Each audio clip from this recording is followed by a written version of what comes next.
بسم الله الرحمن الرحيم الحمد لله رب العالمين وبه نستعين وصلى الله وسلم على سيد الأنبياء والمرسلين وعلى آله وأصحابه أجمعين ومن تبعهم بإحسان إلى يوم الدين أما بعد. نواقض الاسلام سے متعلق ہم لوگ پڑھ رہے تھے. ابھی جو پہلی نشست ہوئی اس میں نواقض الاسلام کا معنی، اس کا مفہوم، اس کی عدد اور اللہ تعالیٰ نے کس عظیم عالم دین سے اس کام کو نمایاں کیا، پھیلایا پچھلے چند صدیوں میں، اور اس کو جاننے کی اہمیت سب آپ کے سامنے رکھی گئی ہے. اب سے انشاءاللہ نواقض الاسلام جو شیخ الاسلام محمد بن عبد الوہاب النجدی رحمہ اللہ نے جو بڑی مقدار میں عدد بہت زیادہ ہے، اس میں جو سب سے زیادہ خطرناک ہیں اس کو آپ نے یکجا کیا اور 10 کی عدد میں اسے تیار کیا. آپ لوگوں کے وہ ہاتھوں میں ہے، آپ دیکھ سکتے ہیں کہ جو ہے کس قدر مختصر آپ نے اس کو ترتیب دیا ہے، لیکن کتنی بڑی باتیں ہیں اس میں. نواقض الاسلام میں پہلا ناقض الاسلام یعنی وہ بات یا وہ عمل، وہ اعتقاد جس سے ایک مسلمان نہیں رہ جاتا. اس کام کی وجہ سے یا تو وہ مسلمان ہی نہیں رہتا یا مسلمان ہے تو اسلام سے تو نکل جاتا ہے. یہ اتنی خطرناک چیز ہے. تو پہلی چیز ہے الشرک فی عبادت اللہ تعالی. الشرک فی عبادت اللہ تعالی. ہم ایک ایک بات کر کے سمجھیں گے انشاءاللہ. میں اس بات کو بہت طول نہیں دوں گا، نہایت اختصار سے ہلکی پھلکی باتیں آپ کے سامنے رکھوں گا تاکہ آپ مسئلے کو سمجھیں، پھر کبھی موقع ملے تو آپ اس کو تفصیلی طور پر پڑھیں سنیں. الشرک فی عبادت اللہ. الشرک اس کا معنی کیا ہے؟ اہل علم بتاتے ہیں کہ الشرک کا معنی یہ ہے کہ ہوا صرف بعض العبادت لغیر اللہ عز وجل، کہ اللہ تعالیٰ کی جو عبادت ہے، اللہ سبحانہ و تعالیٰ کی جو عبادت ہے اس میں غیر اللہ کے لیے، وہ کوئی بھی ہو سکتا ہے، ایک انسان، ایک ملک، فرشتہ، جن، حجر پتھر، شجر درخت، قبریں، قبر سے مراد جو قبر میں موجود ہیں، تو یہ سب غیر اللہ میں آ جاتے ہیں.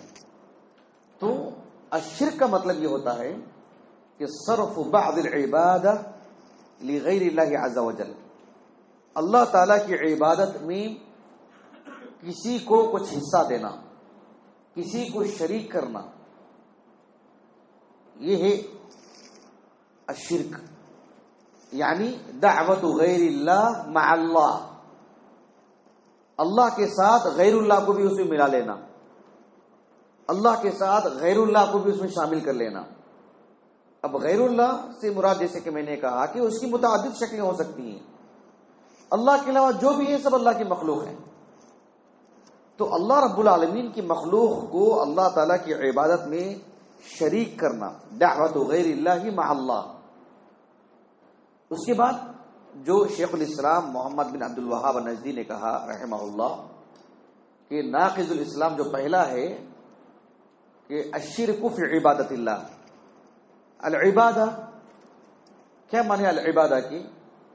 عربی زبان میں یعنی اہل عرب العبادہ، ان کے پاس جو لفظ ہے، ان کے پاس جو مفہوم ہے العبادہ کا، وہ یہ ہے کہ التذلل، التواضع، الانکسار، یعنی کسی کے سامنے جھک جانا، عاجز ہو جانا، کمزور پڑ جانا،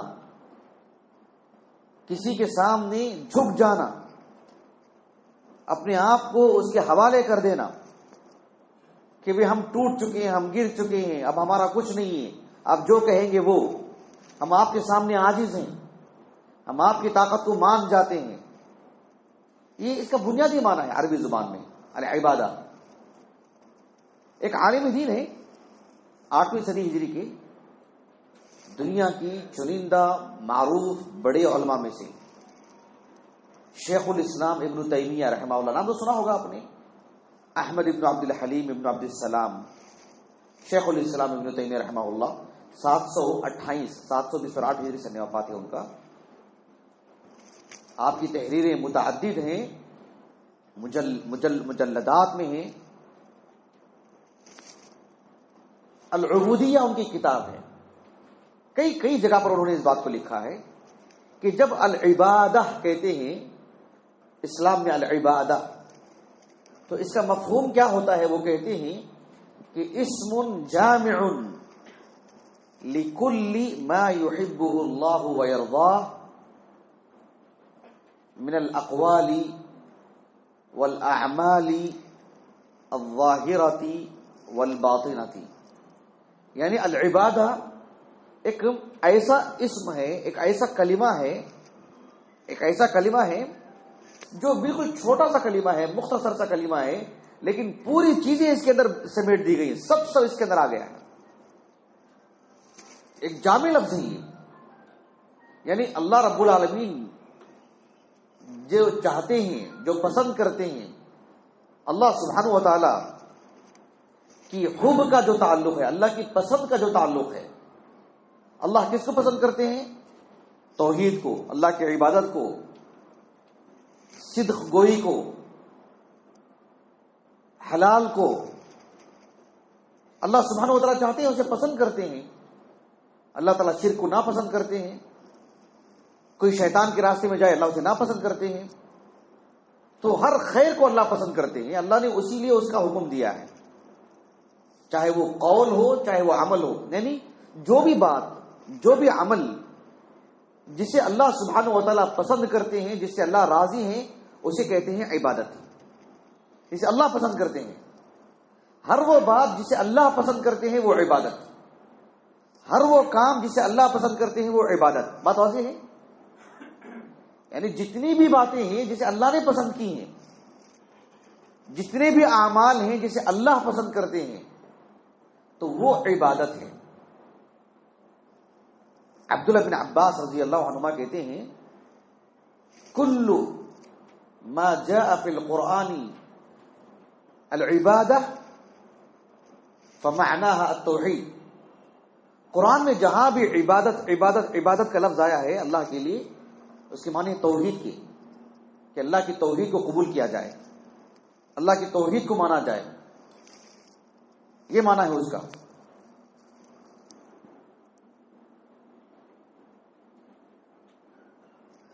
بات واضح ہوئی؟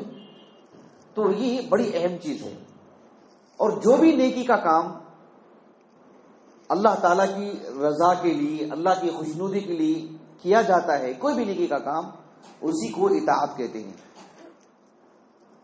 الشرک فی عبادت اللہ، اللہ تعالیٰ کی عبادت میں کسی کو شریک کرنا، یہ اس قدر سنگین جرم ہے، خطرناک جرم ہے کہ اللہ سبحانہ و تعالیٰ ہمیشہ کے لیے اسے جہنم میں ڈال دیتے ہیں۔ اس سے بڑی سنگینی کیا ہو سکتی ہے بتائیے؟ اللہ رب العالمین نے فرمایا قرآن مجید میں، معروف آیت کریمہ اس کاغذ میں لکھی ہوئی بھی ہے، اللہ تعالیٰ نے فرمایا سورۃ النساء میں، ان اللہ لا یغفر ان یشرک بہ ویغفر ما دون ذلک لمن یشاء ومن یشرک باللہ فقد ضل ضلالا بعیدا۔ اللہ سبحانہ و تعالی انسان کی زندگی میں بحیثیت انسان اس سے جو گناہ ہوتے ہیں، چاہے قولی چاہے عملی، کسی طرح کا بھی جو گناہ ہوتا ہے، اللہ چاہے تو معاف کر دیں گے اس کو، یا اللہ تعالیٰ سزا بھی دیں گے، تو اس سزا کی ایک مدت مقرر ہے، ہمیشہ کے لیے جہنم میں نہیں جائے گا، یا اللہ چاہے تو سرے سے معاف ہی کر دیں گے اس کو۔ لیکن اللہ تعالیٰ کی عبادت میں کسی کو شریک کرنا یہ اتنا سنگین جرم ہے، اللہ سبحانہ و تعالیٰ اسے کبھی معاف نہیں کریں گے۔ اتنی بڑی تعداد میں انبیاء آئے یہ سبق بتانے کے لیے، یہ بات بتانے کے لیے کہ اللہ کی عبادت میں کسی کو شریک نہیں کرنا۔ جب اللہ نے آدم علیہ السلام کو اس دنیا میں بھیجا تو ان کی جو آل اولاد تھی، پھر ان کی آل اولاد، ان کی آل اولاد، ایسے 10 نسلیں. ایک نسل کی مدت کتنی ہوتی ہے؟ کم و بیش 40 سال، 40 سے 50 سال میں ایک دوسری نسل بدل جاتی ہے. لیکن اس زمانے میں ہزار سال ایک ایک آدمی کی عمر ہوتی تھی. ہزار سال. بات واضح ہو رہی ہے آپ کو؟ تو ایسے میں آدم علیہ السلام کی اولاد، ان کی اولاد، ان کی اولاد، ایسے 10 نسلیں، ایک بھی مشرک نہیں تھا دنیا کے اندر. امام ابو عبداللہ الحاکم رحمہ اللہ، ان کی ایک حدیث کی کتاب ہے المستدرک علی الصحیحین، بالکل آغاز میں کتاب الایمان میں ایک حدیث لائے ہیں عبداللہ بن عباس سے رضی اللہ عنہما، جو حدیث سندن موقوف ہے لیکن معنن مرفوع ہے. وہ کہتے ہیں کہ کان بین آدم و بین نوح 10 قرون، کہ آدم اور نوح علیہ السلام کے درمیان میں 10 صدیاں ہیں. کتنی 100 صدی. ایک صدی کتنی ہوتی ہے؟ 100 سال کی. 10 صدیاں یعنی 1000 سال. اگر قرن کا معنی 100 سال لیں گے تب قرن کا ایک معنی ایک نسل کے بھی آتے ہیں. یعنی قرن کا ایک معنی کون سا آتا ہے؟ صدی کا. اگر وہ معنی لیں گے تو 100 سال، تو کل ملا کے 1000 سال. لیکن قرن کا معنی ایک نسل کے بھی آتے ہیں، اور ایک نسل کی عمر ہی 1000 سال ہوا کرتی تھی اس وقت میں. اس حساب سے 10,000 سال ہو جائیں گے. سمجھے اس بات کو؟ ابن کثیر رحمہ اللہ کی کتاب قصص الانبیاء، اس میں نوح علیہ السلام کے قصے میں لکھا ہے انہوں نے کہ قرن کا ایک معنی ایک نسل کے بھی آتے ہیں. جیسے کہ اللہ نے قرآن مجید میں کئی جگہ پر کہا، سورۃ الاسراء میں وَكَمْ أَهْلَكْنَا مِنَ الْقُرُونِ مِنْ بَعْدِ نُوحٍ. قرن، قرون یعنی نسلیں، صدی کے معنی میں نہیں، نسل کے معنی میں. تو ایک نسل ہی 1000 سال سے زیادہ ہوا کرتی تھی اس وقت. تو لگ بھگ 10,000 سال تک کا جو عرصہ ہے ایک بھی مشرک نہیں تھا اس وقت. کلہم علی شریعت علی الحق، یہ اللہ کے رسول کے الفاظ ہیں صلی اللہ علیہ وسلم، کہ سب اسلام پر قائم تھے. لیکن جب انہوں نے اختلاف کیا اور توحید کا راستہ چھوڑ کر کے دوسرا راستہ اختیار کیا، تو اللہ نے پھر نبیوں کو بھیجنے کا آغاز کیا. یہ راستہ غلط راستہ ہے. سمجھے اس بات کو آپ؟ اللہ نے کہا سورۃ البقرہ میں کان الناس امۃ واحدہ فبعث اللہ النبیین مبشرین ومنذرین. سب ایک راستے پر تھے، ایک ہی امت تھے. جب اختلاف کیا کچھ لوگوں نے شرک کے راستے کو اختیار کیا تو انبیاء آئے. تو 10,000 سال تک لگ بھگ سب کے سب موحد تھے آغاز میں. تو یہ اتنا سنگین جرم ہے، اللہ کبھی معاف نہیں کرتے اس کو. اللہ نے کہا سورۃ المائدہ میں انہ من یشرک باللہ فقد حرم اللہ علیہ الجنہ ومأواہ النار وما للظالمین من انصار. کہ جو اللہ کی عبادت میں، اس کی توحید میں جو کسی بندے کو، کسی مخلوق کو شریک کرتا ہے، اللہ نے اس کے لیے جنت کو حرام کر دیا ہے. صرف اس کے لیے جنت نہیں ہے اتنا ہی نہیں، بلکہ اس کے لیے جہنم ہے. جس کے لیے جنت نہیں ہے اس کے لیے جہنم ہے ہی، لیکن مزید واضح کیا گیا اس کو، حرم اللہ علیہ الجنہ ومأواہ النار. اس کے لیے جنت حرام، اس کے لیے جہنم ٹھکانہ. وما للظالمین من انصار. اور اللہ تعالیٰ کی عبادت میں کسی کو شریک کر کے جس نفس نے اپنے آپ پر ظلم کیا ہے، ایسے ظالموں کا کوئی مددگار نہیں. اس بات کو میں نے واضح کر دیا ہے کہ یہ سب سے پہلا ناقض اسلام ہے. اس درس سے متعلق آخری بات کہ کافر اور مشرک، یہ دو لفظ بہت کثرت سے استعمال ہوتے ہیں قرآن میں بھی حدیث میں بھی. کافر اور مشرک میں کیا کچھ فرق ہے؟ کیا فرق اس اعتبار سے ہے کہ جو شخص مشرک ہے وہ کافر بھی ہوتا ہے، لیکن جو کافر ہے وہ مشرک ہونا ضروری نہیں۔ میں سمجھاتا ہوں کیسے۔ کافر کون ہے؟ جو سرے سے اللہ تعالی کی توحید کا انکار کرتا ہے کہ بھی کوئی معبود ہی نہیں، کوئی معبود ہی نہیں، اللہ کی عبادت کا انکار، اللہ کی توحید کا انکار، یہ کفر ہے۔ لیکن مشرک اللہ سبحانہ و تعالی کو رزاق، خالق، مدبر یہ تو مانتا ہے، لیکن اس کی عبادت میں شریک کرتا ہے۔ تو جو مشرک ہے وہ تو کافر ہے، اور کافر کا مشرک ہونا کوئی ضروری نہیں ہے، یہ بس لفظی فرق ہے۔ لیکن اگر آپ انجام کی بات کرتے ہیں، انجام کی، تو کیا کافر کے لیے ہلکی سزا، مشرک کے لیے کچھ زیادہ سزا؟ ایسے انجام کے اعتبار سے سب کے سب جہنم میں، انجام کے اعتبار سے۔ اس لیے آپ دیکھیں گے قرآن مجید میں مشرک اور کافر کو اللہ نے ایک ہی آیت میں بیان کیا۔ کیوں؟ اس لیے کہ دونوں کا انجام ایک، دونوں کا انجام ایک، یعنی اس کا یہ جرم ہے، اس کا یہ جرم ہے، لیکن انجام، عاقبت، ٹھکانہ کیا ہوگا دونوں کا؟ وہ ایک۔ مثلا دیکھو آپ، اللہ رب العالمین نے سورۃ المؤمنون کے آخر میں بیان فرمایا وَمَن يَدْعُ مَعَ اللَّهِ إِلَٰهًا آخَرَ لَا بُرْهَانَ لَهُ بِهِ فَإِنَّمَا حِسَابُهُ عِندَ رَبِّهِ إِنَّهُ لَا يُفْلِحُ الْكَافِرُونَ۔ وَمَن يَدْعُ مَعَ اللَّهِ إِلَٰهًا آخَرَ، آیت کا آغاز کس سے ہوا؟ ایک مشرک سے۔ وَمَن يَدْعُ مَعَ اللَّهِ، جو اللہ کی عبادت میں اللہ کے ساتھ کسی اور کو جوڑتا ہے، جس کے پاس کوئی دلیل نہیں ہے، اللہ نے کہا کہ ہم اس کا حساب کتاب لینے والے ہیں۔ آخر میں کیا کہا؟ انہ لا یفلح المشرکون، نہیں کہا انہ لا یفلح الکافرون۔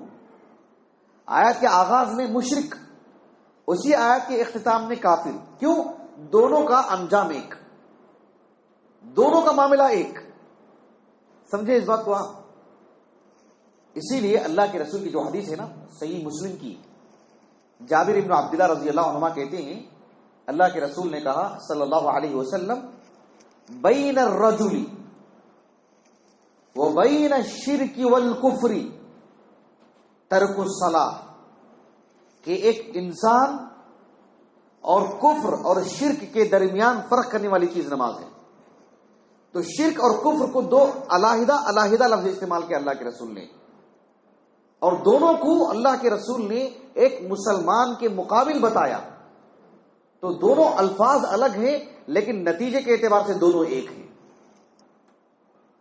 اللہ تعالیٰ نے سورۃ التوبہ میں بیان فرمایا یریدون ان یطفئوا نور اللہ بافواہہم، یریدون لیطفئوا نور اللہ بافواہہم واللہ متم ویأبی اللہ الا ان یتم نورہ وَلَوْ كَرِهَ الْكَافِرُونَ هُوَ الَّذِي أَرْسَلَ رَسُولَهُ بِالْهُدَى وَدِينِ الْحَقِّ لِيُظْهِرَهُ عَلَى الدِّينِ كُلِّهِ وَلَوْ كَرِهَ الْمُشْرِكُونَ۔ دو آیتیں ایک ہی معنی کی، ایک ہی موضوع کی ہیں۔ ایک آیت کا اختتام الکافرون سے، ایک آیت کا اختتام المشرکون سے۔ کیوں؟ نتیجے کے اعتبار سے دونوں ایک ہیں۔ سمجھے اس بات کو آپ؟ تو کفار کفار ہیں، مشرک مشرک ہیں، لیکن اس دنیا کے اعتبار سے اللہ تعالیٰ نے دنیا بھر کے عام مشرکین کو ایک جگہ پر اللہ نے رکھا، اور جو اہل کتاب ہیں یہود و نصارہ، ان مشرکین کو اس دنیا کے اعتبار سے الگ رکھا اللہ تعالیٰ نے۔ کس اعتبار سے؟ کہ اہل کتاب وہ بھی مشرک ہیں اور یہ سب بھی مشرک ہیں، لیکن اہل کتاب کا جو ذبیحہ ہے وہ اللہ نے حلال رکھا ہے۔ اگر وہ شرعی طریقے سے حلال ذبح کرتے ہیں تو وہ بسم اللہ کہنے کی وجہ سے ہمارے لیے حلال، لیکن ہیں وہ بھی مشرک۔ مرنے کے بعد ان میں اور ان میں کوئی فرق نہیں، لیکن دنیاوی اعتبار سے ان سارے مشرکین میں اور اہل کتاب باوجود مشرک ہونے کے دونوں میں اللہ رب العالمین نے ایک باریک سا فرق رکھا ہے۔ اس کی حکمتیں اللہ ہی جانتے ہیں۔ خلاصہ کلام یہ ہے کہ نواقض الاسلام میں سب سے پہلا ناقض اللہ تعالیٰ کی عبادت میں شرک ہے، اور شرک کی مختلف صورتیں ہیں۔ اللہ تعالیٰ کی عبادت میں جیسے انہوں نے ایک مثال دی کہ الذبح لغیر اللہ، اللہ کے علاوہ کسی اور کے نام پر جانور ذبح کرنا وغیرہ وغیرہ، اس کی 50 مثالیں بن سکتی ہیں. لیکن اللہ کی عبادت میں کسی کو شریک کرنا یہ شرک ہے. یہ نواقض الاسلام میں سے ہے. ایک مسلمان کو یہ بتانا چاہیے، یہ سمجھانا چاہیے کہ آپ کہہ تو رہے ہیں خود کو مسلمان، آپ سمجھ تو رہے ہیں خود کو مسلمان، لیکن اس عمل کی وجہ سے اسلام سے ایک انسان نکل جاتا ہے. ان کی ذہن سازی ہونی چاہیے، انہیں سمجھانا چاہیے. صرف یہاں بیٹھ کر کے یہ سب مشرک ہیں، یہ سب کافر ہیں، اس سے بات نہیں بنتی ہے. یہ ہلکا کام ہے، سستا کام ہے. یہ تو ہم آپ کو سمجھا رہے ہیں. یہ ہمارے مسلمان بھائی ہیں، بچپن سے ان کو یہ ساری چیزیں توحید کے نام پہ بتائی گئی ہیں، اسلام کے نام پہ بتائی گئی ہیں، جنت ملتی ہے یہ کہہ کر کے بتائی گئی ہیں، اسی سے اللہ راضی ہوتے ہیں یہ کہہ کر کے یہ باتیں انہیں بتائی گئی ہیں. ان کو سمجھائیں بہتر انداز میں جو سمجھا سکتے ہیں. آپ نہیں سمجھا سکتے ہیں، کوئی اور سمجھا سکتا ہے، آپ ان کو لے کے جائیں. صرف نفرت والے انداز میں، بھڑکانے والے انداز میں، جہنم ڈالنے والے انداز میں دل سخت ہوتے ہیں. پیار سے، نرمی سے، بھائی چارگی سے، ایک تڑپ سے، ایک فکر سے آپ سمجھائیں تو وہ سمجھتے ہیں نہیں سمجھتے ہیں، وہ آتے ہیں نہیں آتے ہیں، یہ ایک الگ بات ہے. لیکن کم از کم بات اچھے انداز میں چلی جانی چاہیے، بات واضح انداز میں پہنچنی چاہیے. اللہ تعالیٰ سے دعا ہے کہ اللہ تعالیٰ ہمیں نواقض الاسلام کو پڑھنے سمجھنے اور جو نواقض الاسلام ہے اس سے اپنے دامن کو پاک رکھنے، اللہ ہماری زندگی کو، ہمارے ایمان کو اس سے بچائے رکھے. آمین. سبحانک اللہم و بحمدک، اشہد ان لا الہ الا انت، استغفرک و اتوب الیک.